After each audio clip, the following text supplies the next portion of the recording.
17ই August সিংহ রাশিতে রবি প্রবেশ করতে যাচ্ছে এবং সেখানে আগে থেকেই কেতু উপস্থিত রয়েছে। আপনার রাশি বা লগ্ন যদি হয় কর্কট, সেক্ষেত্রে 17ই আগস্ট থেকে 17ই সেপ্টেম্বর অর্থাৎ এই 30 দিন আপনাদের জীবনে কী ধরনের প্রভাব পড়তে চলেছে এবং নক্ষত্র ওয়াইজ আপনারা কী ফল পেতে যাচ্ছেন, এই ভিডিওটির মাধ্যমে কমপ্লিট অ্যানালাইসিস করার চেষ্টা করব। নমস্কার, আরও একটি নতুন ভিডিওয় আপনাদের স্বাগত জানাই। আমি শ্রী বিশ্বজিৎ। কর্কট রাশির অধিপতি গ্রহ হচ্ছে চন্দ্র। চন্দ্র মানেই হচ্ছে আপনার মন, আবেগ, পরিবার, নিরাপত্তাবোধ এবং মানসিক জগতের প্রতিনিধিত্ব। এটা কিন্তু আমাদের চন্দ্রই করে থাকে। কর্কট রাশির মানুষ সাধারণত সংবেদনশীল, পারিবারিক, দয়ালু এবং আবেগ প্রবণতা, এই বিষয়টি আপনাদের মধ্যে বিশেষভাবে দেখতে পাওয়া যায়। জীবনের ম্যাক্সিমাম ক্ষেত্রে আপনারা সিদ্ধান্ত নেওয়ার ক্ষেত্রে আপনাদের মনের কথা শুনে চলেন। কর্কট রাশির মানুষ কিন্তু জীবনের প্রত্যেকটি বিষয়কে হৃদয় দিয়ে অনুভব করার ক্ষমতা, সেটি আপনাদের মধ্যে বিশেষভাবে দেখতে পাওয়া যায়। বর্তমানে কর্কট রাশি সাপেক্ষে সিংহ রাশি হলো 2 নম্বর ঘর বা দ্বিতীয় ভাব। আর দ্বিতীয় ভাব আমাদের অর্থ সঞ্চয়, পরিবার, বাকশক্তি, খাদ্যাভ্যাস, পারিবারিক মূল্যবোধ এবং ব্যক্তিগত সম্পদকে নির্দেশ করে। সুতরাং এই সমস্ত জায়গায় বর্তমানে রবি এবং কেতুর মিলিত প্রভাব সেটি দেখতে পাওয়া যাবে। রবি যখন নিজের রাশি সিংহে অবস্থান করে তখন অর্থ, আত্মমর্যাদার বিষয়গুলোকে গুরুত্ব দেয়, কিন্তু কেতু সেখানে যুক্ত হওয়ায় অর্থ, পরিবার এবং আত্মমূল্য বোধ নিয়ে কিছু গভীর উপলব্ধি সেটা কিন্তু তৈরি করে দিতে পারে। তাই সবচেয়ে প্রথমেই যে জায়গায় আপনাদের গভীরভাবে প্রভাব পড়তে চলেছে সেই জায়গাটি হচ্ছে অর্থ সঞ্চয় ও সম্পর্কের নতুন একটা উপলব্ধি। সেটা কিন্তু বর্তমান সময়ে আপনারা আশা করতে পারেন। এই সময়ে অর্থ উপার্জনের সুযোগ সেটা আগের তুলনায় অধিক মাত্রায় আসতে চলেছে, কিন্তু একই সঙ্গে আপনি উপলব্ধি করতে পারেন যে শুধুমাত্র অর্থই জীবনের একমাত্র লক্ষ্য নয়। অর্থ দিয়ে সুখ বা শান্তি বা স্বাচ্ছন্দ্য এটাকে কিনতে পারা যায় না। অর্থ আপনার পার্থিব জগতের চাহিদাকে ফুলফিল করতে পারে, কিন্তু আপনার মনের প্রশান্তি সেটা শুধুমাত্র অর্থনৈতিক দিক দিয়ে বিচার করা যায় না। এই কঠিন মূল্যবোধ বর্তমান সময়ে আপনার মস্তিষ্কের মধ্যে প্রবাহিত হতেই পারে। দ্বিতীয় যে জায়গায় গভীরভাবে প্রভাব বিস্তার করতে চলেছে সিংহ রাশিতে রবি কেতু সংযোগ, সেটি হচ্ছে পারিবারিক পরিবেশে একটা পরিবর্তন। সেটি কিন্তু হঠাৎ করে আপনি অনুভব করতে পারেন। পরিবারের মধ্যে কোনো গুরুত্বপূর্ণ আলোচনার সিদ্ধান্ত বা পুরনো এমন কোনো বিষয় আপনার সম্মুখে এসে উপস্থিত হতে পারে যা হঠাৎ করেই কিছুটা বিড়ম্বনার মধ্যে আপনাকে ফেলে দিতে পারে। হতেই পারে পুরনো কোনো স্মৃতি যেটাকে আপনি অনেক দিন অ্যাভয়েড করেছিলেন, আপনার মস্তিষ্কের মধ্যে স্থান দেন নাই, কিন্তু হঠাৎ করেই সেই পুরনো একটা অস্বস্তিকর পরিস্থিতি বা ঘটনা আপনার মস্তিষ্কের মধ্যে চলে আসতে পারে, যা আপনার সেই পুরনো স্মৃতিকে কিছুটা ফিরিয়ে দেওয়ার চেষ্টা করবে। আমি এক্ষেত্রে বলবো আপনি প্রেজেন্ট টাইমে বাঁচার চেষ্টা করুন। প্রেজেন্ট টাইমে আপনি ভালো জায়গাতে রয়েছেন, অবশ্যই সেই পুরনো স্মৃতিকে আর মনে করার চেষ্টা করবেন না, যদিও বর্তমান সময়ে কেতু সেই চেষ্টা করতেই থাকবে। 3 নম্বর যে জায়গায় আপনাদের গভীরভাবে প্রভাব বিস্তার করবে সেই জায়গাটি হচ্ছে আপনার কথাবার্তা বা যোগাযোগের মধ্যে একটা পরিবর্তন, সেটি কিন্তু লক্ষ্য করা যাবে। রবি কেতু সংযোগের কারণে আপনার কথা বলার ধরন সেটি কিন্তু বদলাতে পারে। স্বাভাবিক অর্থেই কর্কট রাশির মানুষজন একটু দয়ালু বা নম্র প্রকৃতির হওয়ায় আপনাদের কথার মধ্যে একটা মিষ্টতা, এখানে কোনো আদেশ নয় বরং অনুরোধের ছোঁয়া, এই বিষয়টি দেখতে পাওয়া যায়। কিন্তু যেহেতু সিংহ রাশিতে বর্তমান সময়ে রবি প্রবেশ করেছে, সুতরাং বর্তমানে আপনাদের কথার মধ্যে কিছুটা হলেও উগ্রতা মিশ্রিত হয়ে যেতে পারে। তার ফলে হঠাৎ করে আপনার ফ্যামিলি, আপনার কাছের মানুষজন আপনাকে ঠিকঠাক চিনতে নাও পারেন বা আপনার মধ্যে একটা পরিবর্তন এসে গেছে, এই ধরনের কথাবার্তা আপনাকে শুনলেও শুনতে হতে পারে। সুতরাং কথার মধ্যে সংবেদনশীলতা যেটি আপনার মূলধন, সেটাকে কিন্তু বজায় রেখে চলার চেষ্টা করুন। তাছাড়া অকারণে একটা গৃহক্লেশ সেটা আপনি ক্রিয়েট করে ফেলতে পারেন, কারণ কেতু এখানে রয়েছে। কেতু কোনো কথাকে স্পষ্টভাবে বলতে দেবে না, অর্ধেক কথা বলার চেষ্টা করবে। আর রবি খুব দ্রুত আপনার ভাব প্রকাশ করার দিকে আপনাকে এগিয়ে নিয়ে চলে যাবে। সুতরাং এই যে একটা অদ্ভুত পরিস্থিতি, তার ফলে আপনার ফ্যামিলির মানুষজন বা আপনার সোসাইটির মানুষজন, আপনার কর্মক্ষেত্রের মানুষজন আপনাকে কেন্দ্র করে ভুল বুঝতে পারে। 4 নম্বর যে জায়গায় আপনাদের গভীরভাবে প্রভাব বিস্তার করতে চলেছে সেই জায়গাটি হচ্ছে আপনার আত্মসম্মান এবং আত্মপরিচয়ের মধ্যে একটা পরিবর্তন, সেটাও কিন্তু বর্তমান সময়ে আপনারা আশা করতে পারেন। কর্কট রাশির মানুষ কিন্তু শুধু নিজের মতকে নয়, অন্যান্য মানুষের মতকেও প্রায়োরিটি দিয়ে থাকে। কিন্তু এই সময়ে আপনি আপনার নিজের মূল্য বুঝতে শুরু করবেন। কেউ হয়তো এমন সম্পর্ক বা পরিস্থিতি থেকে বেরিয়ে যেতে চাইবেন যেখানে তার যোগ্য মূল্যায়ন হচ্ছে না। সুতরাং বর্তমান সময়ে আপনাকে একটু খেয়াল রাখতে হবে কে আপনার প্রিয়জন আর কে আপনার প্রয়োজন। আপনার সাবকনসিয়াস মাইন্ড কিন্তু বর্তমান সময়ে সেটি বলার চেষ্টা ডেফিনেটলি করবে। দেখুন, গোচরে গ্রহের অবস্থা সূক্ষ্ম সূক্ষ্ম পরিবর্তন আমাদের মধ্যে নিয়ে আসে, কিন্তু আমরা প্রচুর সমস্যার মধ্যে থাকি, তাই এই সূক্ষ্ম পরিবর্তনগুলি সবসময় আমাদেরকে বা আমরা উপলব্ধি করতে পারি না। কিন্তু এটা নিশ্চিত যে হয়তো 6 মাস 1 বছর আগে কোনো বিষয়ের উপর আপনার চিন্তাভাবনা দৃষ্টিভঙ্গি যা ছিল, আজকে সেই দৃষ্টিভঙ্গির বদল হচ্ছে। এটা কেন হচ্ছে? এটা কিন্তু গোচরে গ্রহের প্রভাব। সুতরাং এই জায়গা থেকে আমরা কেউ বেরিয়ে আসতে পারি না। 5 নম্বর যে জায়গায় আপনাদের গভীরভাবে রবি কেতুর সংযোগে আপনার জীবনে পরিবর্তন আসতে চলেছে সেটা হচ্ছে খাদ্যাভ্যাস বা স্বাস্থ্যের প্রতি সচেতনতা। দ্বিতীয় ভাব থেকে কিন্তু আমরা খাদ্য এই বিষয়টির বিচার করে থাকি। হঠাৎ করে আপনি এখন উপলব্ধি করবেন স্বাস্থ্য ঠিক রাখতে হবে। স্বাস্থ্য ঠিক রাখার জন্যে স্পাইসি বা মশলাযুক্ত খাবারকে এড়িয়ে চলার চেষ্টা সেটি বর্তমান সময়ে দেখা যেতে পারে।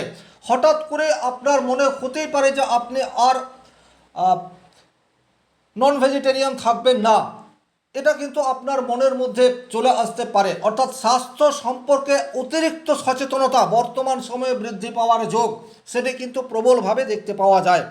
6 নম্বর যে ঘটনা আপনার জীবনে ঘটতে পারে সেটি হচ্ছে আপনার ফ্যামিলি বা উত্তরাধিকার সূত্রে কোনো মোটা অর্থ বা সম্পদ আপনার নামে হস্তান্তরিত হতে পারে। এটা কিন্তু ভীষণ রকম গুরুত্বপূর্ণ। হতেই পারে যে আপনি কোনো একটি সম্পত্তির ওয়ারিশ, কিন্তু সেটা আইনি জটিলতায় রয়েছে বা কোনো না কোনো কারণে আপনার নামে ট্রান্সফার হচ্ছে না। বর্তমান সময়ে কিন্তু সেই সুযোগ আপনার কাছে রয়েছে। অর্থাৎ 30 দিনের মধ্যে কিন্তু এই কাজটি কমপ্লিট হওয়ার জায়গা বিশেষভাবে দেখতে পাওয়া যায়। পুরনো কোনো দলিলপত্র বা কাগজ সেটা আপনি আর খুঁজে পাচ্ছেন না, অথচ সেটি অত্যন্ত গুরুত্বপূর্ণ। এই সময়ে হঠাৎ করেই কিন্তু আপনার কাছে সেই ধরনের কোনো দলিল বা কাগজপত্র সেটা আপনার কাছে পুনরুদ্ধার হয়ে যেতে পারে। 7 নম্বর যে জায়গায় আপনার প্রভাব বিস্তার করতে চলেছে সেটি হচ্ছে প্রকৃত আধ্যাত্মিক মূল্যবোধ। সেটি কিন্তু বর্তমান সময়ে আপনি উপলব্ধি করতে পারবেন। জীব সেবার মাধ্যমে যে প্রকৃত শিব সেবা সেটি কিন্তু আপনার ভেতর থেকে আসবে। তার ফলে মানুষের জন্য কিছু করার চেষ্টা। যদিও কর্কট রাশি কর্কট লগ্নের মানুষজন সর্বদাই দয়ালু এবং সমাজের জন্য কিছু করার চেষ্টা করে, কিন্তু সবসময় সেই সুযোগ আসে না। কিন্তু বর্তমানে আপনার দ্বিতীয় ঘরে এই যে রবি কেতু সংযোগ তৈরি হয়ে রয়েছে, হঠাৎ করে মানব সেবার একটা সুযোগ আপনার সামনে এনে দিতে পারে। সার্বিকভাবে এটাই ছিল আলোচনা। তবে এই যে আলোচনাটি করলাম প্রত্যেকেই যে সম পরিমাণে রেজাল্ট পাবেন তা কিন্তু নয়। নক্ষত্র ওয়াইজ রেজাল্টের ক্ষেত্রে কিছু তারতম্য এটা চলে আসতে পারে।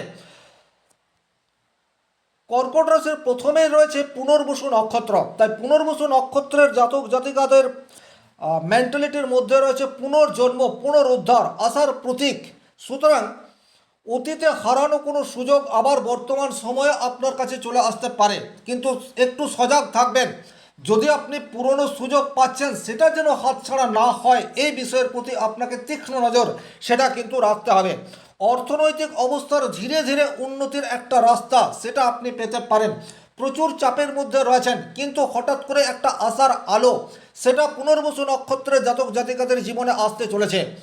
পরিবারের সঙ্গে সম্পর্ক সেটাই কিন্তু একটা মধুরতা বর্তমান সময়ে আশা করা যায়। দীর্ঘদিন ধরেই কেতু আপনাদের দ্বিতীয় ঘরে থাকায় পরস্পরের সাথে সম্পর্কের একটা বিড়ম্বনার মধ্যে দিয়ে কর্কট রাশি কর্কট লগ্নের জাতক জাতিকারা যাচ্ছিলেন, বিশেষ করে পুনর্বসু নক্ষত্রের মানুষ। কিন্তু বর্তমানে সেই জায়গায় একটা পজিটিভিটি দেখতে পাওয়া যায়। সেটা আপনার দিক থেকেও হতে পারে বা আপনার ফ্যামিলির মানুষজন আপনাকে বর্তমান সময়ে ঠিকঠাকভাবে মূল্যায়িত করতে পারে। ধর্মীয় বা আধ্যাত্মিক কাজের মাধ্যমে মানসিক শান্তি লাভের একটা সুযোগ, সেটা কিন্তু ডেফিনেটলি পুনর্বসু নক্ষত্রের মানুষজন পেতে যাচ্ছে। তবে কিছু ক্ষেত্রে একটু সতর্ক হয়েও আপনাদেরকে পথ চলতে হবে। অতীতের কিছু ভুল বা অপূর্ণ কাজ আবার আপনার সামনে এসে মানসিক চাপ সৃষ্টি করতে পারে। যে বিষয়টিকে আপনি দীর্ঘদিন ভুলেছিলেন, সেই ধরনের একটা ঘটনা আবার আপনার চোখের সামনে ভেসে উঠতে পারে। সুতরাং এটাকে পাত্তা দেবেন না। অন্যদের উপর অতিরিক্ত ভরসা করলে কিন্তু হতাশা ছাড়া কিছুই পাবেন না, এটা আপনাদেরকে খেয়াল রাখতে হবে। আজকের এই স্বার্থপর দুনিয়ায় নিজেরটা নিজেকেই বুঝতে হবে। এই জায়গায় কর্কট রাশির পুনর্বসু নক্ষত্র কিছুটা দুর্বল। আপনারা অন্যদেরকে অনেক বেশি ভালোবাসেন এবং অন্যদের মতামতকে নিজের মত অপেক্ষা বেশি গুরুত্ব দেন। এটা কিন্তু আপনাদের অগ্রগতিকে থামিয়ে দিতে পারে। পুরনো সম্পর্ক বা পুরনো সমস্যায় জড়িয়ে পড়ার সম্ভাবনা সেটি প্রবলভাবে তৈরি থাকছে এই 30 দিনের মধ্যে। সিদ্ধান্ত নিতে আপনারা অনেকটা দেরি করে ফেলতে পারেন, তার ফলে কিন্তু সুযোগ এসেও সেই সুযোগকে কাজে লাগাতে পারলেন না এবং কোন সময়ে সুযোগ হাতছাড়া হয়ে গেল এটাও আপনি বুঝতে পারবেন না। সুতরাং চোখ কান খোলা রাখতে হবে। পুষ্যা নক্ষত্রের জাতক জাতিকাদের মধ্যে যথেষ্ট দায়িত্ব এবং কর্তব্য পালন করার প্রতীক হিসেবে এই নক্ষত্রের মানুষদেরকে বিবেচনা করা হয়, কারণ আপনাদের নক্ষত্রের অধিপতি গ্রহ হচ্ছে শনিদেব, যে স্বচ্ছতার কারক গ্রহ। পরিবারে আপনার গুরুত্ব এবং সম্মান বৃদ্ধি পাওয়ার যোগ প্রবলভাবে তৈরি হয়ে রয়েছে। কর্মক্ষেত্রে দায়িত্ব বাড়লেও তার সাথে সাথে আপনার প্রাপ্য মর্যাদা সেটি কিন্তু এই 30 দিনে পাওয়ার সম্ভাবনা প্রবলভাবে তৈরি হয়ে রয়েছে পুষ্যা নক্ষত্রের জাতক জাতিকাদের। নতুন কোনো দায়িত্ব, নতুন কোনো কাজের পরিবেশ আপনাকে কিছুটা অস্থির করে তুললেও সেই দায়িত্ব যদি আপনি যথাযথভাবে পালন করেন, সেক্ষেত্রে আপনার পদমর্যাদা পাওয়ার রাস্তা আপনি এই 30 দিনের মধ্যে তৈরি করতে পারবেন। আর্থিক স্থিতিশীলতা বা সঞ্চয়ের প্রতি আপনার আগ্রহ সেটি কিন্তু বর্তমান সময়ে দেখা দেবে। আপনার সীমিত রোজগার, কিন্তু সেখান থেকেও ভবিষ্যৎ জীবনকে সুরক্ষিত করার জন্য সঞ্চয় করতে হবে, অন্তত এই মানসিকতা ধীরে ধীরে আপনার মধ্যে বুস্ট হতে থাকবে। গুরুজন বা অভিজ্ঞ ব্যক্তির পরামর্শে জীবনের কোনো বড় সমস্যার সমাধান আপনি এই 30 দিনের মধ্যে করে ফেলতে পারেন। তবে কিছু ক্ষেত্রে আপনাকে একটু সতর্ক হয়েও পথ চলতে হবে। পরিবারের সকলের দায়িত্ব নিজের কাঁধে নেওয়ার ফলে মানসিক চাপ এটি কিন্তু বৃদ্ধি পেতে পারে এবং যখন আপনার একান্ত কোনো মানুষের হেল্প প্রয়োজন, বিশেষ করে আপনার ফ্যামিলির সাপোর্ট প্রয়োজন, সেই সময়ে কিন্তু আপনি কাউকে পাশে পাবেন না। সুতরাং মানসিকভাবে আপনাকে এটা মেনে নিতে হবে। অর্থ নিয়ে অতিরিক্ত চিন্তা আপনার উদ্বেগের কারণ এবং স্বাস্থ্যহানিরও কারণ হতে পারে, এটা আপনাদেরকে খেয়াল রাখতে হবে। অন্যদের সমস্যার সমাধান করতে গিয়ে নিজে আপনি সুযোগ হারিয়ে বসলেন, এই ধরনের প্রবাবিলিটি সেটা কিন্তু আপনাদের জীবনে আসতে পারে। কর্মক্ষেত্র এবং পারিবারিক জীবনের ভারসাম্য রক্ষার ক্ষেত্রে কিছু ত্রুটি সেটা আপনার ব্যক্তি জীবনকে প্রভাবিত করতে পারে। সুতরাং এই জায়গাটাও আপনাদেরকে খেয়াল রাখতে হবে। প্রফেশনাল ওয়ার্ক এবং পার্সোনাল লাইফ এই দুটোর মধ্যে সঠিক ব্যালেন্স করে চলা আপনাদের কাছে চ্যালেঞ্জিং এই 30 দিনে হতেই পারে। এরপর আলোচনা করব অশ্লেষা নক্ষত্র। অশ্লেষা নক্ষত্রের মধ্যে রয়েছে রহস্য, অন্তর্দৃষ্টি, মনস্তাত্ত্বিক শক্তি এবং গভীর চিন্তার প্রতীক। মানুষের মন বুঝতে এবং পরিস্থিতি বিশ্লেষণ করতে অসাধারণ দক্ষতা অর্জন করতে পারেন এই 30 দিন। ব্যবসা, গবেষণা, আইন বা যে কোনো পরামর্শমূলক কাজের সাথে যদি আপনি যুক্ত থাকছেন, সেক্ষেত্রে কিন্তু অশ্লেষা নক্ষত্রের মানুষের অধিক উপার্জনের রাস্তা এই 30 দিনের মধ্যে উন্মোচিত হতেই পারে। আপনার সাবকনসিয়াস মাইন্ড বর্তমানে অত্যন্ত জাগ্রত অবস্থায় থাকবে। সুতরাং আপনি আপনার ফ্যামিলির জন্য বা কর্মক্ষেত্রের জন্য যদি কোনো গভীর সিদ্ধান্ত আপনাকে নিতে হয়, সেই সিদ্ধান্ত আপনি নিয়ে ফেলুন এই 30 দিনের মধ্যে। পরবর্তীতে দেখবেন আপনার সিদ্ধান্ত সঠিক এবং দীর্ঘদিনের জটিল কোনো সমস্যা সমাধানের রাস্তা এই 30 দিনের মধ্যে বের হতে পারে। সার্বিকভাবে এই ছিল সিংহ রাশিতে রবি কেতুর যোগে আপনাদের জীবনে কি প্রভাব পড়তে পারে তার একটি সার্বিক আলোচনা। ভিডিওটি ভালো লাগলে লাইক করবেন, কোথাও কোনো প্রশ্ন বা সংশয় থাকলে কমেন্ট বক্সে লিখে জানাবেন। আর ব্যক্তিগতভাবে নিজের জন্মকুণ্ডলী বিচার করতে চাইলে স্ক্রিনে দেওয়া নাম্বারটি সংগ্রহ করে যোগাযোগ করতে পারেন। ভালো থাকুন, সুস্থ থাকুন, ধন্যবাদ।